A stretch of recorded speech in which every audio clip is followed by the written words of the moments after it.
Hello everyone students, बच्चों आज के लेक्चर में हम डिस्कस करेंगे बाग का कैसे इस्टेब्लिशमेंट होता है, मींस लेआउट क्या होता है बगीचे का। लेआउट ऑफ ऑर्चर्ड को हम डिस्कस करेंगे। लेआउट ऑफ ऑर्चर्ड को डिस्कस करने के लिए में कई सारी ऐसे पॉइंट्स हैं जिनको हमें ध्यान में रखना चाहिए। देखो छोटा टॉपिक है, एक क्वेश्चन यहाँ से बनता है, ठीक है, और काफ़ी इजी टॉपिक भी है, बट यहाँ पे मैं दो तरीके से इसको थोड़ा सा देखूंगा कि लेआउट बनाने से पहले हमें क्या करनी पड़ती है, प्लानिंग करनी पड़ती है। ठीक है, हम कुछ भी चीज़ें करते हैं, कोई भी चीज़ स्टार्ट करने से पहले उसकी प्लानिंग करते हैं। तो यहाँ पे दो चीज़ें आपको देखने को मिलेगी, क्या कि अगर हम यहाँ पे लेआउट कर रहे हैं ऑर्चर्ड का, अगर हम ऑर्चर्ड का यहाँ पे लेआउट कर रहे हैं तो हमें यहाँ पे क्या करना पड़ेगा, पहले यहाँ पे करना पड़ेगा हमें प्लानिंग। क्या करनी पड़ेगी, प्लानिंग। क्या बनानी पड़ेगी, योजना बनानी पड़ेगी। ठीक है, नियोजन करना पड़ेगा, योजना बनानी पड़ेगी, प्लानिंग। और उसके बाद हम क्या करेंगे, यहाँ पर लेआउट करेंगे। ठीक है, उसके बाद हम क्या करते हैं, लेआउट करते हैं। ठीक है, उसके बाद हम क्या करते हैं, लेआउट करते हैं। तो प्लानिंग के अंदर क्या चीज़ें आती है उसको थोड़ा सा हमें समझना पड़ेगा कि प्लानिंग के अंदर क्या चीज़ें आने वाली है। देखो प्लानिंग के अंदर सबसे पहली चीज़ आएगी प्लानिंग के अंदर, ठीक है, प्लानिंग के अंदर कुछ पॉइंट्स हैं उनको मैं डिस्कस करूंगा कि जहां पर आप लेआउट बना रहे हो, ठीक है, जैसे लेआउट बनाने का मतलब है कि ये आप लेआउट बना रहे हो, ठीक है, ये आपने इस तरीके का लेआउट बनाया, ये आपने लेआउट बनाया कि यहाँ पे हम प्लांट लगाएंगे, ये स्क्वायर वाला है, ठीक है, कि यहाँ पे हम प्लांट लगाएंगे। ठीक है, ये आप यहाँ पे प्लांट लगा रहे हो, ये आपका लेआउट है। बट लेआउट के पहले में प्लानिंग करनी पड़ती है। प्लानिंग करनी पड़ती है क्या, कि जो आप लेआउट बना रहे हो इस लेआउट में जितना आपका टोटल एरिया है, ठीक है, इस लेआउट में जितना आपका टोटल एरिया है, जो टोटल आपका एरिया है लेआउट का, उसका 10% आपको क्या करना है, 10%, उसका 10% आपको छोड़ना है। टोटल एरिया जो आपका है, टोटल एरिया का 10% आपको किसके लिए छोड़ना है, बिल्डिंग के लिए। किसके लिए छोड़ना है, बिल्डिंग के लिए, रोड के लिए, चैनल उसके अंदर होते हैं, उन चैनल्स के लिए आपको ये छोड़ना है। कितना, 10% एरिया। टोटल एरिया का 10% एरिया आपको बिल्डिंग्स, जो मकान होता है, जहां आपका फार्म है, फार्म पे आप लेआउट बनाओगे तो जो आपका फार्म है, खेत का जो आप लेआउट बना रहे हो उसमें 10% आपको एरिया बिल्डिंग के लिए, रोड के लिए, चैनल के लिए छोड़ना पड़ता है। और दूसरी चीज बताता हूं, इसके अलावा आपको और भी एरिया छोड़ना पड़ता है। जैसे कि मान लो ये आपका यहाँ पर फार्म है, खेत है, इस खेत के पास में ही आप एक दूसरे व्यक्ति का यहाँ पे आपका खेत लगा हुआ है, ठीक है, ये दूसरे व्यक्ति का खेत लगा हुआ है। तो अगर आप यहाँ पर फार्म पर किस तरीके से प्लांट ले रहे हो, मान लो आपने इस तरीके से प्लांट लिया, एक प्लांट यहाँ लगाया, यहाँ लगाया, यहाँ लगाया, यहाँ लगाया, कॉर्नर पे आप प्लांट लगाते हो। हम यही पढ़ते हैं ना स्क्वायर में कि ईच कॉर्नर पर 90 डिग्री पर हम क्या रहते हैं, प्लांट लेते हैं। जब ये पेड़ बड़ा होगा तो इसकी छाया इस खेत में आएगी, ये जितने भी पेड़ हैं इसकी छाया इस खेत में आएगी, मतलब यहाँ पे क्या आएगी, शेड आएगी, छाया आएगी किस पे, इस दूसरे खेत के अंदर, दूसरे फील्ड के अंदर आएगी जो किसी और का है। तो जब ये किसी और के फील्ड में छांव आएगी तो यहाँ का जो है प्रोडक्शन वो क्या होगा, डिक्रीज होगा, और ये वाला बंदा आपसे लड़ाई करने आ जाएगा भाई कि भाई तूने कॉर्नर पे पेड़ लगाए और मेरे खेत में छांव आ रही है और मेरे खेत का प्रोडक्शन कम हो गया। क्योंकि प्रोडक्शन अच्छा मिले उसके लिए सनलाइट जरूरी होती है, और जब ये पेड़ बड़े होंगे तो इस खेत पे क्या डालेंगे, छाया डालेंगे, तो सनलाइट नहीं मिलेगी तो प्रोडक्शन कम होता है। तो हमें लेआउट कैसा बनाना चाहिए, लेआउट इसका बनाना चाहिए कि ये इतना हम एरिया यहाँ पर छोड़ के प्लांट लगाते हैं, ठीक है, चारों तरफ से। अब ये कितना छोड़ना है ये डिपेंड करता है किसके नेचर पर, क्रॉप की नेचर पर, आपका जो प्लांट है उसके नेचर पर डिपेंड करता है कि आप कौन से ऑर्चर्ड लगा रहे हो, किस प्लांट का ऑर्चर्ड लगा रहे हो, मैंगो को लगा रहे हो, बनाना का लगा रहे हो, किसका लगा रहे हो, और डिपेंड करता है उसके ऊपर कि कितना आपको यहाँ पे छोड़ना है। क्यों छोड़ना है समझ में आ गया ना। जैसे मान लो इस तरफ किसी का खेत है तो यहाँ पे छाव आगे तो इधर भी छोड़ना पड़ेगा, अगर इस तरफ खेत है तो इधर भी छोड़ना पड़ेगा, इस तरफ किसी और का खेत है तो इसका भी छोड़ना पड़ेगा। अगर आपका ही खेत आ रहा है तो आप मत छोड़ो, कोई दिक्कत नहीं, जान दो छाए, है ना। तो 10% एरिया तो आपको ये छोड़ना पड़ता है, क्लियर है। उसके बाद चीजें क्या आती है, उसके बाद सेकेंड चीज आपको यहाँ देखने को मिलेगी क्या, कि हमें यहाँ पर, ये तो हमने बोल दिया कि 10% एरिया आपका बिल्डिंग के लिए, रोड के लिए, चैनल के लिए छोड़ देना चाहिए। उसके बाद आती है आपकी लोकेशन, कि लोकेशन क्या होनी चाहिए। आप अगर मान लो ऑर्चर्ड लगा रहे हो तो आपकी लोकेशन क्या होनी चाहिए, किस जगह पर आपको लगाना चाहिए। तो भाई आपका ये जो ऑर्चर्ड लगाते हो, आप बगीचा लगाते हो, कोई भी फार्मर लगाता है, उसका उद्देश्य क्या होता है कि हमें प्रॉफिट लेना है, ज़्यादा से ज़्यादा इनकम हो और हमें ऑर्चर्ड ऐसी जगह लगाना चाहिए जहाँ से हमारा ट्रांसपोर्टेशन इजी हो जाए, हम माल को आराम से गाड़ी में ट्रक में लोड करके ले जा सकें। रोड अच्छा होना चाहिए ताकि हम वहाँ से ट्रांसपोर्टेशन में हमारी गाड़ियाँ जाए तो दिक्कत ना हो, बारिश के मौसम में दिक्कत ना हो। पास में कोई सिटी होना चाहिए ताकि हम इजीली वहाँ पर माल पहुँचा सके। तो लोकेशन कैसी होनी चाहिए? आपकी लोकेशन होनी चाहिए बिल्कुल कहाँ पर? सिटी के पास, नियर बाई सिटी, या हाईवे आपके होना चाहिए, आपके फील्ड के पास में हाईवे होना चाहिए, या टाउन होना चाहिए छोटा सा। ये सारी चीज़ें होनी चाहिए। समझ में आया? लोकेशन कैसी होनी चाहिए कि जहां आपका बगीचा है, जहां आपका क्या है, ऑर्चर्ड है, वहां पास में एक सिटी होनी चाहिए नियर बाई, आप वहां से लगा हुआ एक रोड होना चाहिए, हाईवे होना चाहिए, ताकि इजीली ट्रांसपोर्टेशन हो सके, बारिश के मौसम में कोई दिक्कत ना आए। तो इस तरीके का लोकेशन होना चाहिए। फिर लोकेशन के बाद आपको यहाँ पे दिक्कत आती है कि जहां आप ऑर्चर्ड लगा रहे हो वहां पर लैंड स्लोप कितना होना चाहिए। लैंड का जो स्लोप है वो कितना होना चाहिए जहां पर आप ऑर्चर्ड लगा रहे हो। तो जहां पर आप ऑर्चर्ड लगा रहे हो उसका जो स्लोप है वो नॉट मोर देन 5%, 5% से ज्यादा नहीं होना चाहिए, ठीक है, नॉट मोर देन 5%, 5% से ज्यादा नहीं होना चाहिए। 5% तक स्लोप आप रख सकते हो।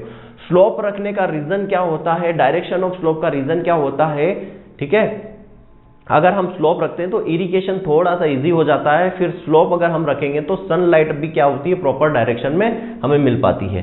तो स्लोप जो है लैंड का 5% से ज्यादा नहीं रखना चाहिए। आप 5 से 10% स्लोप, 5 से 15% तक भी रखोगे, ठीक है, 15% तक भी स्लोप रखोगे तो भी चल जाएगा।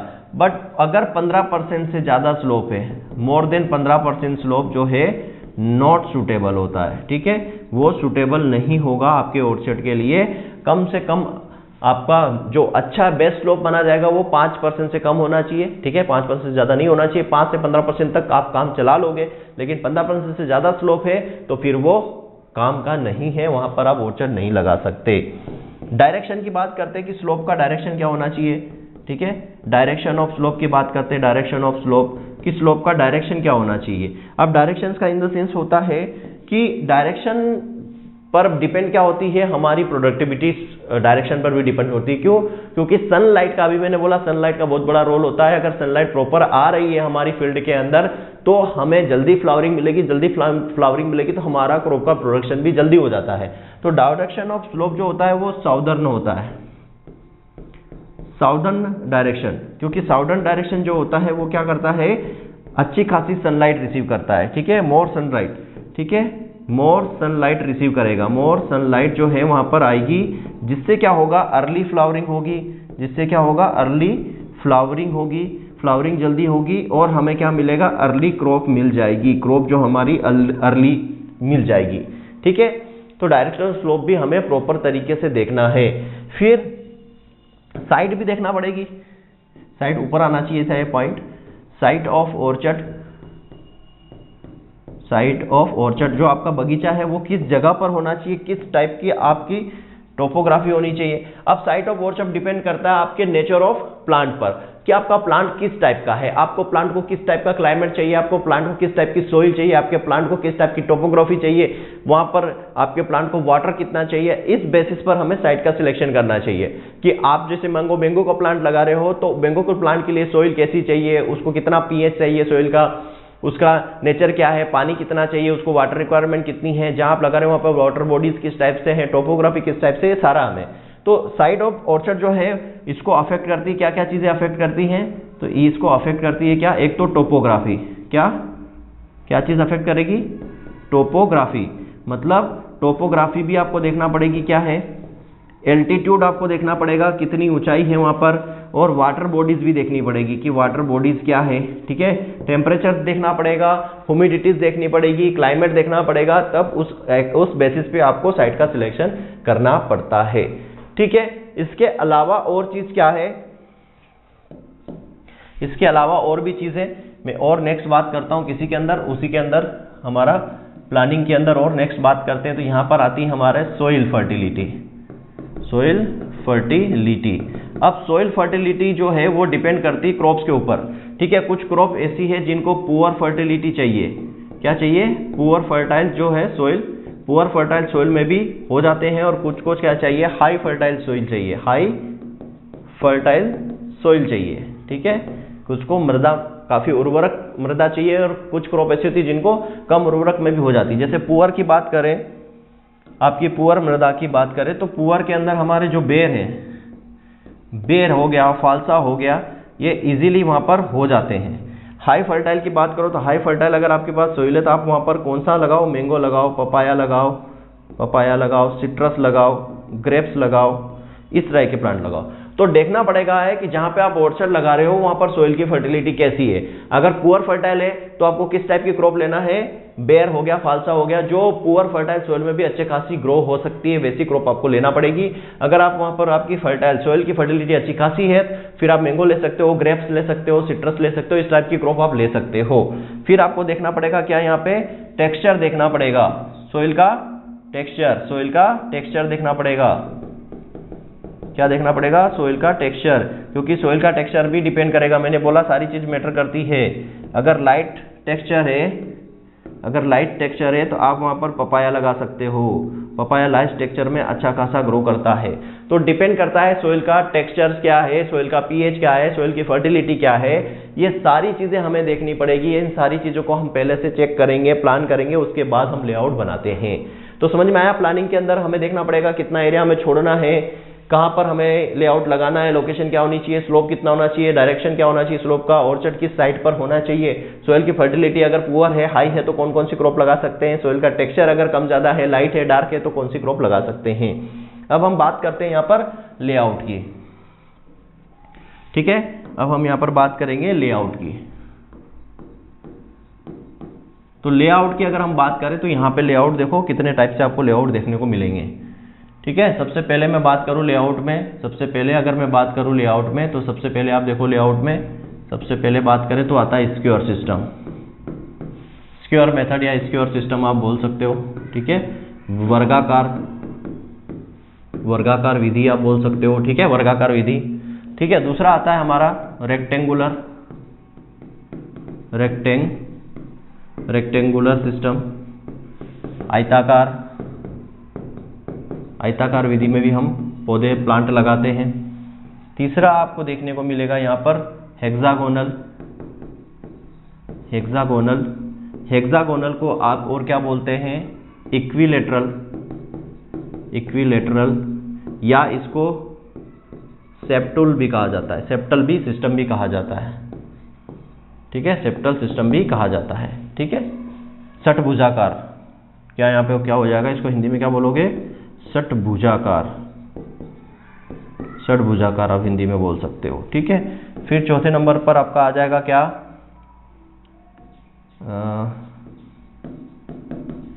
क्विनकेक्स मेथड, या इसी को फिलर मेथड्स भी कहते हैं, या इसी को डायगोनल मेथड्स भी कहते हैं, ठीक है, इसी को फिलर डायगोनल मेथड्स भी कहते हैं।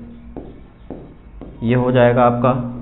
उसके बाद आपका आ जाता है पूरक मेथड भी कहते हैं इसको, फिलर मेथड मतलब पूरक मेथड भी कहते हैं। इसके बाद आ जाएगा आपका ट्रायंगुलर सिस्टम, त्रिभुजाकार। फिर आपका आ जाता है यहाँ पे ट्रायंगुलर के बाद कंटूर मेथड, ठीक है। कंटूर मेथड के बाद एक लास्ट में आती है मेडो मेथड्स, ये इजराइल से डेवलप हुई है, ठीक है। ये 6-7 मेथड इसमें डिस्कस करते हैं और यहीं से आपका क्वेश्चन एग्जाम में पूछा जाता है, ठीक है। क्या पूछा जाता है एग्जाम में, इन्हीं मेथड से आपका क्वेश्चन पूछा जाएगा। ये 7 मेथड्स मैं यहाँ पे डिस्कस करूंगा, वर्गाकार विधि, रेक्टेंगुलर आयताकार विधि, हेक्सागोनल षटाकार, क्विंसेक्स या फिलर या डायगोनल मेथड या पंचभुजाकार भी बोलते हैं इसको। क्या बोलते हैं इसको, पंचभुजाकार भी कहते हैं, क्योंकि एक प्लांट 5 पौधे आएंगे, पंचभुजाकार, इसको पंचभुजाकार भी कहते हैं। ट्रायंगुलर है, त्रिभुजाकार हो गया, ये हो गया त्रिभुजाकार हो गया, ये आपका कंटूर हो गया मतलब हिली मेथड्स हो गई, और ये आपका हो गया मेडो मेथड्स मतलब यहाँ पे अल्ट्रा रो मेथड इसको बोल सकते हैं, अल्ट्रा रो मेथड्स बोल सकते हैं। तो 1 बाय 1 अब इसको हम डिस्कस करेंगे। देखो सबसे पहले बात करते हैं हम यहाँ पे आपकी स्क्वायर मेथड्स का, ठीक है। सबसे पहले मैं यहाँ बात करूंगा क्या, स्क्वायर मेथड्स के बारे में।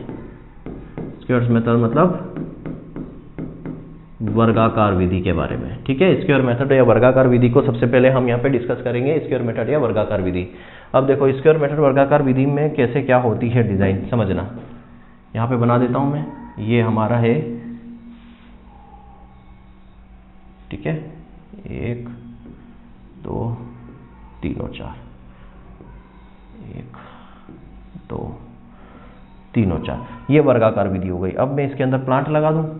अब यहाँ पे देखो प्लांट किस तरीके से लगते हैं। प्लांट आप चाहो तो कह सकते हैं हम प्लांट कहाँ लगाते हैं, ये आप यहाँ पे बोल सकते हो, ये आपका प्लांट है यहाँ पे, ये ठीक है। इस तरीके से आप यहाँ पे वर्गाकार विधि में प्लांट लगाते हैं, ये यहाँ पे ईच कॉर्नर पे। अब ऐसा क्यों लगाते हैं प्लांट, यहाँ पर बिल्कुल राइट एंगल पर यहाँ पर प्लांट लगा हुआ है। कहाँ पर, बिल्कुल राइट एंगल पर। ये देखो, अब ये तो है यहाँ पे रो, क्या है, ये जो है यहाँ पे, ये जो है आपकी क्या है, रो है, ये भी क्या है, रो है, ठीक है। अब ये यहाँ बात करते हैं, ये आपका प्लांट है और ये प्लांट है, तो रो टू रो डिस्टेंस, ये रो है ये रो है, तो रो टू रो डिस्टेंस मान लो यहाँ पे 3 मीटर है, प्लांट टू प्लांट भी 3 मीटर है। तो स्क्वायर मेथड में क्या होता है, रो टू रो और प्लांट टू प्लांट मेथड जो है, रो टू रो आपकी और प्लांट टू प्लांट डिस्टेंस जो है वो सेम होती है, ठीक है। यहाँ पे क्या चीज़ समझ में आई कि यहाँ पे रो टू रो, रो से रो और प्लांट टू प्लांट ये जो होते हैं बराबर होती है, पहला पॉइंट। रो टू रो और प्लांट टू प्लांट डिस्टेंस बराबर होती है, देखो 3-3 मीटर 3-3 मीटर। तो स्क्वायर मेथड में रो टू रो और प्लांट टू प्लांट जो है स्पेसिंग जो होती है, डिस्टेंस जो होती है वो बराबर होती है। क्लियर है। दूसरी चीज़ यहाँ पर प्लांट आप देखो, ये जो प्लांट आप देख रहे हो, ये प्लांट बिल्कुल क्या है, 90 डिग्री एंगल पर है। ये देखो यहाँ पर और यहाँ पर बिल्कुल ये 90 डिग्री का कोण बन रहा है। तो यहाँ पे हर एक प्लांट जो है, फिर अगर ऐसा करोगे तो ये 90 डिग्री हो गया, और इसको ऐसा ले जाओगे तो ये भी 90 डिग्री, ये भी 90 डिग्री। मतलब क्या हो गया, यहाँ पर 90 डिग्री एंगल पर प्लांट लगा हुआ है, बिल्कुल ईच कॉर्नर पर, राइट एंगल पर, ईच राइट एंगल के कॉर्नर पर प्लांट लगा हुआ है। तो यहाँ पे जो प्लांट लगाया जाता है वो कहाँ लगा रहे हैं हम, राइट एंगल पर। राइट एंगल मतलब 90 डिग्री पर यहाँ पर प्लांट हमारा लगा है, ठीक है। कहाँ पर लगा है, 90 डिग्री पर जो है प्लांट हम लगा रहे हैं। कहाँ पर, बिल्कुल 90 डिग्री पर प्लांट लग रहा है। और ये जो मेथड है ना, सबसे इजी मेथड है, इसको सिंपलेस्ट मेथड भी कहते हैं। इसको क्या कहते हैं, सिंपलेस्ट मेथड भी कहते हैं, सिंपलेस्ट मेथड, सिंपलेस्ट मेथड्स भी कहते हैं। मतलब सबसे सरल विधि है ये, सबसे सरल विधि, सबसे सरल विधि है ये प्लांट लगाने की, सबसे सरल विधि है, इसीलिए ये सबसे प्रचलित विधि है, सबसे प्रचलित विधि है, प्रचलित विधि, प्रचलित विधि, या बोल सकता हूं widely accepted, widely accepted method है, वाइडली एक्सेप्टेड मेथड है, सबसे प्रचलित विधि है, सब जगह यूज होती है यही मेथड को, मोस्टली यही मेथड हम फॉलो करते हैं। क्लियर है।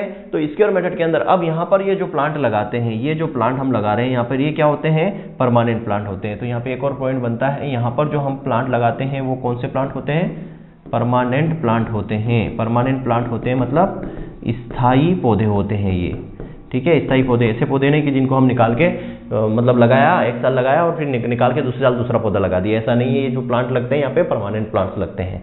तो स्क्वायर मेथड के अंदर आपने क्या सीखा कि यहाँ पे रो टू रो और प्लांट टू प्लांट डिस्टेंस बराबर होती है। यहाँ पर जो प्लांट हम लगाते हैं वो ईच कॉर्नर पर राइट एंगल पर लगाते हैं, 90 डिग्री पर लगाते हैं। ये जो मेथड होती है सबसे सिंपलेस्ट मेथड है, सरल विधि है, सबसे ज़्यादा प्रचलित है, वाइडली एक्सेप्टेड है, हर जगह इसका इस्तेमाल किया जाता है। और यहाँ जो प्लांट लगाते हैं वो परमानेंट प्लांट होते हैं। क्लियर है। आई थिंक आपको समझ में आ गया होगा कि क्या चीज़ हमने यहाँ पे डिस्कस की। दूसरा हम बात करते हैं यहाँ पर रेक्टेंगुलर मेथड। कौन सी method, rectangular, rectangular method, rectangular system या आयताकार विधि, ठीक है। आयताकार विधि के बारे में डिस्कस करते हैं। अब यहाँ पे आयताकार विधि का थोड़ा सा डायग्राम बना लेते हैं हम, थोड़ा सा क्या पूरा बना लेते हैं, है ना। अब यहाँ पे देखो ये आयताकार हो जाएगा हमारा, ठीक है।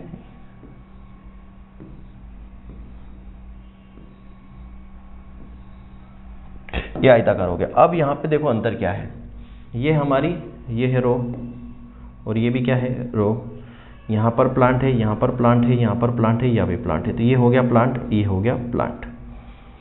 क्या है देखो यहाँ पे, ठीक है, ये सब प्लांट्स हो गए। यहाँ पे भी प्लांट्स वही ईच कॉर्नर पर राइट एंगल पर प्लांट्स लगते हैं आयताकार में भी, ठीक है। तो ये हमारे हो गए प्लांट्स। अब यहाँ पे क्या होता है, रो टू रो डिस्टेंस जो हमारी क्या है, 3 मीटर है, ज़्यादा है, और plant to plant distance 2 metre है, कम है। तो यहाँ पे एक चीज़ हमें क्या समझ में आई कि इस विधि में क्या होता है रेक्टेंगुलर में, रो से रो और प्लांट से प्लांट जो है डिस्टेंस वो बराबर नहीं होती है। देखो एक 3 मीटर है, ये वाली डिस्टेंस ज़्यादा है, ये वाली डिस्टेंस कम है, तो रो टू रो डिस्टेंस और प्लांट टू प्लांट डिस्टेंस क्या होती है, बराबर नहीं होती है, पहली चीज। दूसरी चीज, यहाँ पर रो टू रो डिस्टेंस ज़्यादा होती है प्लांट टू प्लांट के, ये 3 मीटर है और ये 2 मीटर है, ये एग्जाम्पल के लिए बता रहा हूँ यहाँ पे, ठीक है। तो रो टू रो डिस्टेंस ज़्यादा होती है एज कम्पेयर टू, और प्लांट टू प्लांट डिस्टेंस यहाँ पर कम होती है। तो रो टू रो डिस्टेंस ज़्यादा होती है, प्लांट टू प्लांट डिस्टेंस ज़्यादा होती है। अब देखो यहाँ पे प्लांट टू प्लांट डिस्टेंस ज़्यादा होने की वजह से, या प्लांट टू प्लांट डिस्टेंस कम होने की वजह से, प्लांट टू प्लांट डिस्टेंस कम होने की वजह से 1 2 3 4 5 6 प्लांट आ रहे हैं। तो प्लांट टू प्लांट डिस्टेंस कम होने की वजह से बच्चों यहाँ पर स्क्वायर सिस्टम से ज़्यादा प्लांट हम लगाते हैं। तो यहाँ पर हम ये बोल सकते हैं कि more plant as compare to square system, ठीक है। स्क्वायर सिस्टम से यहाँ पर ज़्यादा प्लांट्स हमें मिलते हैं, ज़्यादा प्लांट लगा सकते हैं। स्क्वायर सिस्टम से यहाँ पे हम ज़्यादा प्लांट लगा सकते हैं, याद रखना कितना, स्क्वायर सिस्टम से वर्गाकार विधि से यहाँ पर ज़्यादा प्लांट लगा सकते हैं। दूसरी चीज़ यहाँ पर क्या है कि जो इंटरकल्चरल ऑपरेशन होता है, इंटरकल्चरल ऑपरेशन होता है वो इजी होता है, इजी है कहाँ पर, रेक्टेंगुलर सिस्टम में। क्यों, क्योंकि रो टू रो डिस्टेंस ज़्यादा होगी तो यहाँ पर हम जो कटाई छटाई जो है आपकी निंदाई गुड़ाई है वो इजीली यहाँ पर हम कर सकते हैं, इतना ज़्यादा इंटरफेरेंस नहीं होता है, तो इंटरकल्चरल ऑपरेशन हम इजीली कर सकते हैं। क्लियर है, ठीक। मैं यहाँ पे आपको प्लांट पॉपुलेशन निकालने का फार्मूला भी बता देता हूँ वर्गाकार में, ठीक है, कि यहाँ पर प्लांट अगर पॉपुलेशन निकालनी है, प्लांट पॉपुलेशन निकालनी तो फार्मूला क्या होगा, फार्मूला होता है हमारा 10,000 वर्ग मीटर। आप 10,000 वर्ग मीटर बोलो या 1 हेक्टेयर बोलो एक ही बात है। वर्ग मीटर में इसलिए बोला क्योंकि यहाँ पे हमें डिस्टेंस जो मिलती है प्लांट टू प्लांट और रो टू रो वो वर्ग मीटर में होती है, इसलिए मैंने यहाँ पर ऊपर 10,000 वर्ग मीटर लिख दिया, मतलब 1 हेक्टेयर की बात हो रही है, ठीक है। इसको आप चेंज कर सकते हो और यहाँ पे आ जाएगा रो टू रो गुणित प्लांट टू प्लांट, इस तरीके से आप निकाल सकते हो। मतलब कि मान लो आपको दे दिया है कि किसी प्लांट की जो रो टू रो डिस्टेंस कितनी है, 3 मीटर है, ठीक है, और प्लांट टू प्लांट डिस्टेंस भी 3 मीटर है। तो बताइए कि वर्गाकार विधि में कितने पौधे लगाए जा सकते हैं 1 हेक्टेयर में।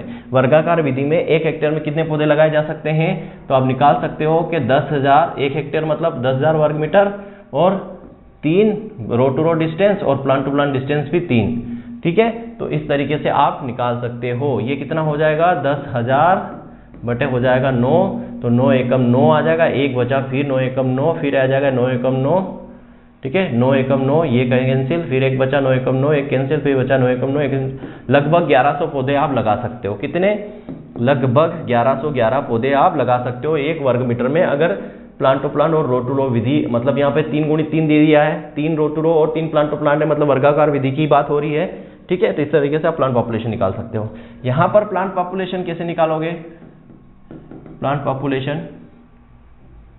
पॉपुलेशन यहाँ पे भी ऐसे ही निकलेगा, 10,000 वर्ग मीटर बटे रो टू रो और into plant to plant distance. Formula यही रहेगा, यूनिवर्सल फार्मूला है, कुछ भी चेंज नहीं है, ठीक है। अगर मान लो यहाँ पे दे दिया आपको रो टू रो डिस्टेंस मान लो 10 मीटर दे दी और प्लांट टू प्लांट डिस्टेंस आपको 5 मीटर दे दी है ना, ठीक है। तो यहाँ पे आप 10,000 लगाओगे, रो टू रो कितनी है 10 और प्लांट टू प्लांट 5 है, तो निकाल लो, ये कैंसिल हुआ, एक बार गया, 5 दूनी 10, लगभग 200 पौधे आ जाएंगे आपके 1 वर्ग हेक्टेयर मीटर में, अगर आयताकार अगर आप ले रहे हो, यूज कर रहे हो तो, ठीक है। तो ये आयताकार विधि हो गई। आयताकार विधि के बाद हम नेक्स्ट बात करते हैं, तो फार्मूला सेम है, प्लांट पॉपुलेशन निकालने का फार्मूला क्या है, आप 10,000 वर्ग मीटर बटे क्या करोगे, रो टू रो गुणित प्लांट टू प्लांट, बस ये वाला फार्मूला यूज करना है सभी जगह पर, ठीक है। अब यहाँ पे मैं बात कर रहा हूँ तीसरी मेथड, हेक्सागोनल सिस्टम या हेक्सागोनल मेथड्स की अगर मैं बात करूं, इसको और क्या बोला जाता है, इसको बोला जाता है इक्विलेटरल सिस्टम, या फिर इसको बोला जाता है सेप्टुल सिस्टम, ठीक है, या षटभुजाकार मेथड, ठीक है, 6 भुजाएं इसकी होती है, तो षटभुजाकार मेथड भी इसको बोल देते हैं। तो यहाँ पर देखो षटभुजाकार मेथड में, यहाँ पर आप देखो षटभुजाकार मेथड में क्या होता है,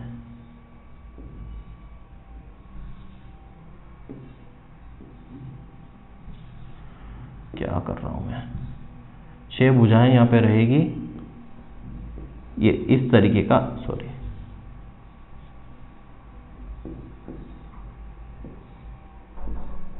ये, ठीक है। इसी तरीके से फिर आगे इसको और बढ़ा सकते हैं, ये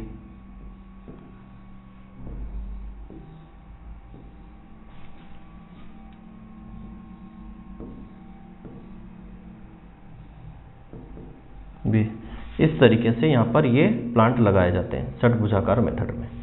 क्लियर है। अब षटभुजाकार मेथड में देखो प्लांट, एक प्लांट यहाँ पे लगेगा, यहाँ पे लगेगा, यहाँ पे लगेगा, यहाँ पे लगेगा, और एक प्लांट रहता है बीच में, ठीक है। ये एक प्लांट यहाँ पे बीच में भी रहता है, क्योंकि यहाँ पे भी तो ये बच जाएगा, ये बीच में भी रहता है यहाँ पर एक प्लांट, ठीक है। तो एक प्लांट यहाँ बीच में रहेगा,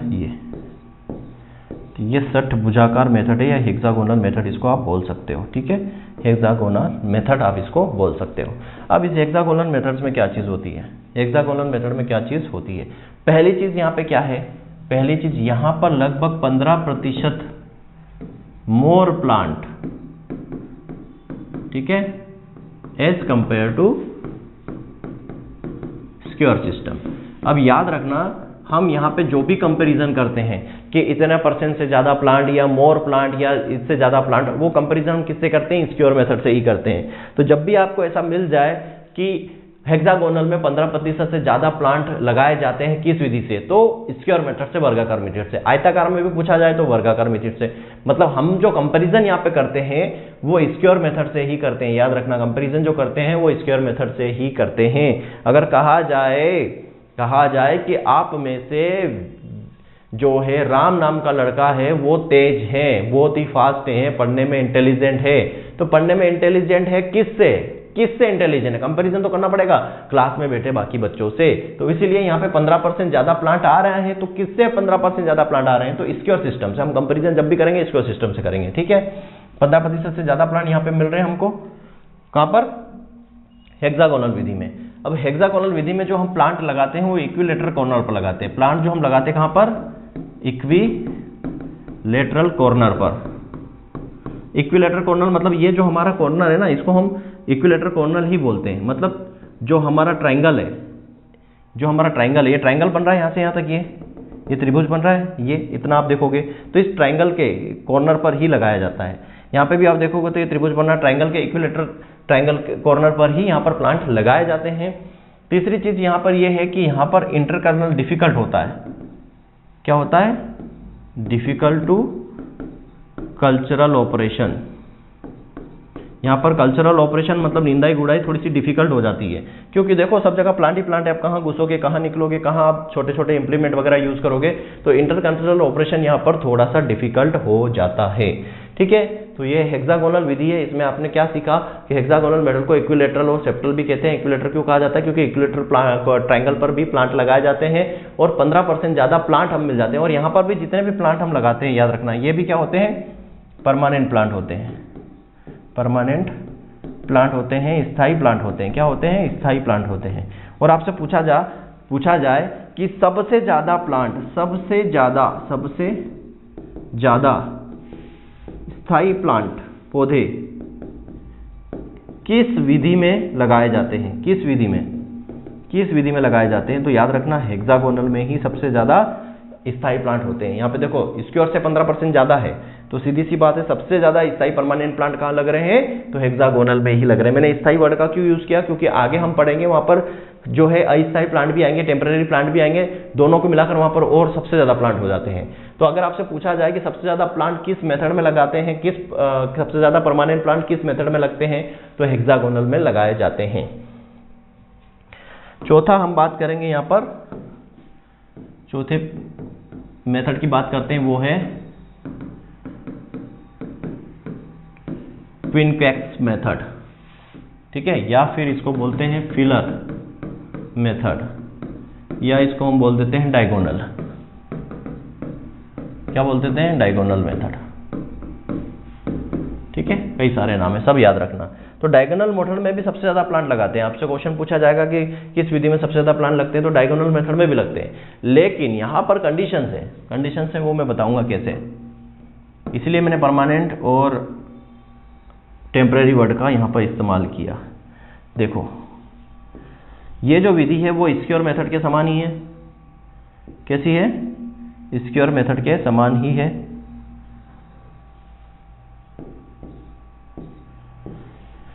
ठीक है, बट यहां पर क्या होता है, एक हम फिलर प्लांट लगा देते हैं।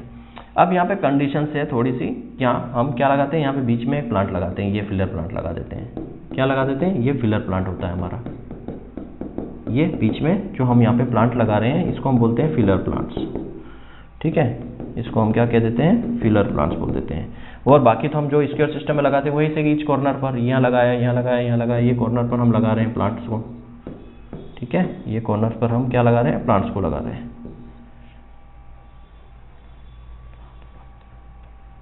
ये ठीक है, ये लगा रहे हैं। ठीक, ये मतलब हम स्क्वायर सिस्टम में जो प्लांट लगा रहे हैं तो सेम टू सेम लगा रहे हैं, बीच में एक एक्स्ट्रा प्लांट हम लगा रहे हैं, इसको बोलते हैं हम फिलर प्लांट। ठीक है, इसको हम क्या बोलते हैं? इसको हम कहते हैं फिलर प्लांट। क्या बोलते हैं? Filler plant. अब फिलर प्लांट जो होता है ये क्या होता है? टेम्पररी होता है। टेम्पोररी होता है। टेम्पोररी मतलब अस्थायी होता है।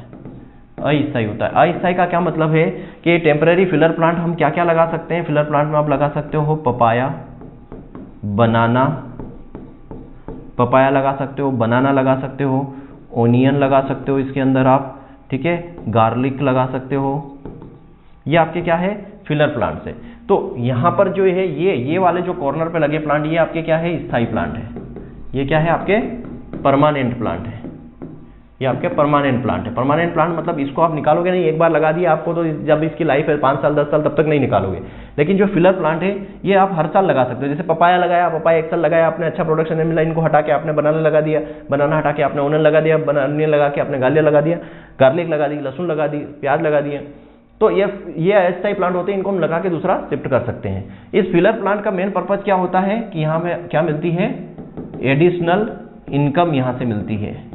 क्या मिलती है? एडिशनल इनकम यहाँ से हमें मिलती है। ठीक है, मेन उद्देश्य क्या होता है फिलर प्लांट का कि फिलर प्लांट हमें क्या दे देता है? एडिशनल इनकम दे देता है। ठीक है, क्योंकि जैसे मेन प्लांट है हमारा, ये 2 साल 3 साल में फ्रूट देना शुरू करेगा, लेकिन जो फिलर प्लांट है ये हमारा क्या 2 महीने 4 महीने 6 महीने 8 महीने में फ्रूट देना शुरू कर देता है। तो हमें जल्दी इनकम शुरू हो जाती है और एडिशनल इनकम भी शुरू होती है।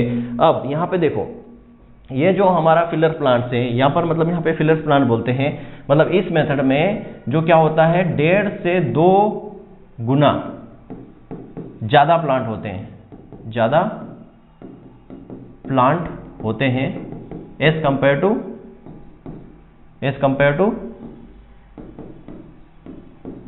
To square method. ठीक है, मतलब स्क्वायर मेथड से जस्ट डबल प्लांट यहाँ पे मिल जाएंगे। देखो यहाँ पे आप काउंट करोगे तो ये कितना है? 1 2 3 4 5 5 10 5 15 5 21 25 25 प्लांट तो ये आ रहे हैं। फिर 4 4 8 4 12 4 4 16 प्लांट ये आ रहे हैं। तो लगभग 1.5 से 2 गुना। अब यहाँ पे 25 और 16 में थोड़ा सा डिफरेंस लग रहा है ना, मैं उसको थोड़ा सा डिफरेंस और कम कर देता हूँ। अब यहाँ पे कम कैसे होता है डिफरेंस? मान लो ये यहाँ पर किसी और का खेत आ रहा है कि किसी और की फील्ड है यहाँ पे, तो आप यहाँ पर प्लांट नहीं लोगे, मतलब यहाँ पर आप प्लांट नहीं लोगे। ठीक है, यहाँ पर आप प्लांट नहीं लोगे, ये आप एरिया आपको छोड़ना पड़ेगा, लेकिन आप यहाँ पे फिलर प्लांट तो लोगे। तो ये कितने हो गए आपके? 20, और ये फिलर प्लांट कितने हो गए? 16। तो अब देखो लगभग 1.5 से 2 गुना आपका हो जाता है यहाँ पे। ठीक है, लगभग 1.5 से 2 गुना हो जाता है। तो 1.5 से 2 गुना मतलब लगभग डबल प्लांट हम लगा देते हैं स्क्वायर मेथड से। ठीक है, कितना एग्जैक्ट या almost double plant to square system. Square system से लगभग डबल प्लांट हम लगा देते हैं। कहां पर? डायगोनल में, फिलर सिस्टम में। तो यहां पर क्वेश्चन ये पूछा जाएगा कि एग्जैक्ट डबल प्लांट किस मेथड में लग जाते हैं? तो डायगोनल मेथड या फिलर मेथड या क्विनेक्स मेथड में। सबसे ज्यादा प्लांट किस मेथड में लगते हैं? तो इसी में लगते हैं। ठीक है, सबसे ज्यादा प्लांट इसी में लगते हैं ना। देखो फिलर दोनों परमानेंट और अस्थायी। तो यहां पर क्या होता है? टेम्परेरी प्लस परमानेंट मिलाकर सबसे ज्यादा प्लांट इसी में लगते हैं। लेकिन अगर आपसे क्वेश्चन ये पूछा जाए कि सबसे ज्यादा परमानेंट प्लांट किस मेथड में लगाए जाते हैं, सबसे ज्यादा स्थायी प्लांट किस मेथड में लगाए जाते हैं, तो फिर हेक्सागोनल लगाना। ठीक है, कंफ्यूजन यहीं पे होता है। हम क्या पढ़ते हैं? हम ये पढ़ते आ रहे हैं क्या कि सबसे ज्यादा प्लांट जो लगते हैं वो डायगोनल मेथड में या क्विनेक्स मेथड में या फिलर मेथड में लगते हैं। ठीक है, सही बात है। देखो 20 ये लग गए, 16 ये लग गए, दोनों को जोड़ देंगे तो लगभग 40 46 34 36 के आसपास हो रहे हैं। लेकिन अगर आपसे ये पूछा जाए कि सबसे ज्यादा परमानेंट प्लांट मतलब सबसे ज्यादा परमानेंट प्लांट, स्थायी प्लांट किस मेथड में लगते हैं, तो स्थायी प्लांट की बात करोगे तो फिर आपको हेक्सागोनल लगाना है। क्यों? क्योंकि यहां पर ये जो है बीच वाले टेम्परेरी है, स्थायी तो बीसी है और बीसी है मतलब वो तो स्क्वायर सिस्टम हो गया, और हेक्सागोनल में 15% ज्यादा लगते हैं स्क्वायर मेथड से। क्लियर है? तो क्यूनेक्स मेथड, फिलर्स मेथड और डायगोनल मेथड समझ गए कि यहां पर हम क्या लगाते हैं, एक फिलर प्लांट लगाते हैं। फिलर प्लांट में पपाया, बनाना ये एग्जांपल है इसका बेस्ट, ऑनियन गार्लिक लगा देते हैं और ये हमें एडिशनल इनकम देता है। और इस मेथड में जो टोटल प्लांट होते हैं वो स्क्वायर मेथड से लगभग 1.5 से 2 गुना ज्यादा होते हैं। और टोटल प्लांट पूछा जाए किस विधि में सबसे ज्यादा होते हैं, तो इसी विधि में सबसे ज्यादा प्लांट होते हैं। और अगर पूछा जाए कि सबसे ज्यादा परमानेंट प्लांट किस विधि में लगते हैं, तो हेक्सागोनल आपको लगाना है। ठीक है, नेक्स्ट हम बात करते हैं यहाँ पे ट्रायंगुलर। 5वें में ले लेते हैं कंटूर। कंटूर मेथड, तो कंटूर मेथड में कुछ भी नहीं है। कंटूर मेथड मतलब ये कहां पर यूज की जाती है, हिली एरिया में। ठीक है, हिली एरिया जहां पर उबड़ खाबड़ जमीन होती है वहां पर इसको लगाते हैं। जैसे मान लो ये मैंने बना दिया हिली एरिया, ठीक है, ये हिली एरिया लगा दिया। अब इस हिली एरिया में हमने लगा दिया प्लांट, ये लगा दिए यहाँ पे प्लांट।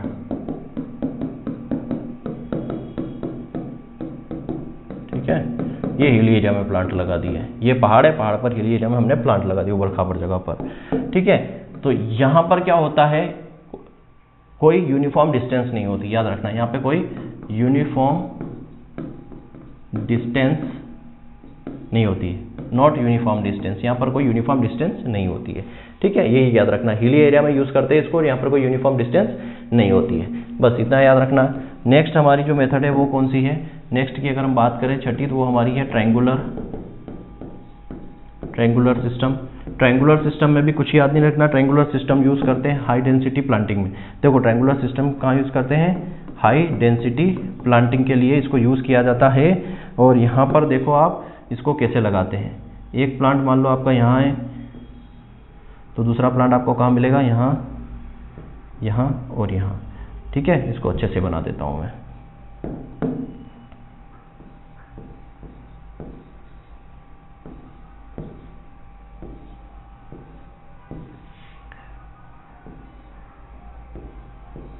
ये आपका ट्रायंगुलर सिस्टम है। ट्रायंगुलर सिस्टम मतलब ये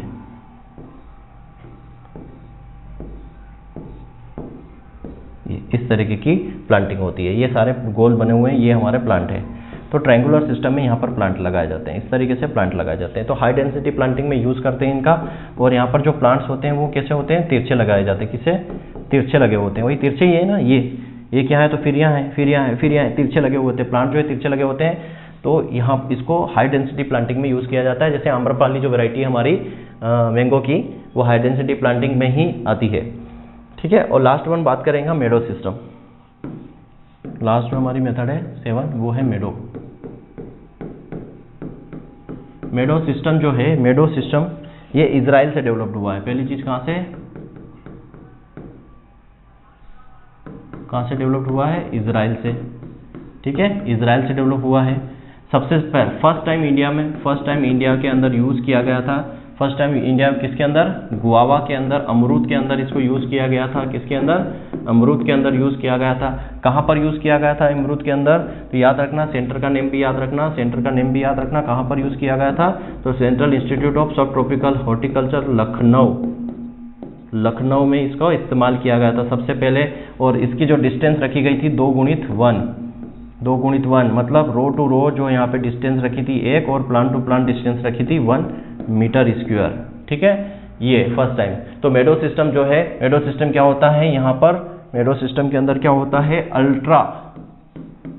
अल्ट्रा नेरो रो सिस्टम भी बोल सकते हो। अल्ट्रा नेरो रो सिस्टम यहाँ पे यूज किया जाता है। मतलब यहाँ पर रो भी कम की जाती है, प्लांट टू प्लांट डिस्टेंस भी कम की जाती है। तो अल्ट्रा नेरो रो सिस्टम भी इसको कहते हैं। इजराइल में डेवलप हुई है, फर्स्ट टाइम इंडिया के अंदर गुआवा में इस्तेमाल किया गया था। इसकी जो row to row plant to plant distance है 2x1 रखी गई थी। और कहाँ पर किया गया था, सेंट्रल इंस्टीट्यूट ऑफ सब ट्रॉपिकल हॉर्टिकल्चर लखनऊ में किया गया था। IMP है, क्वेश्चन पूछा हुआ है। ठीक है, बस यही याद रखना है यहाँ पर।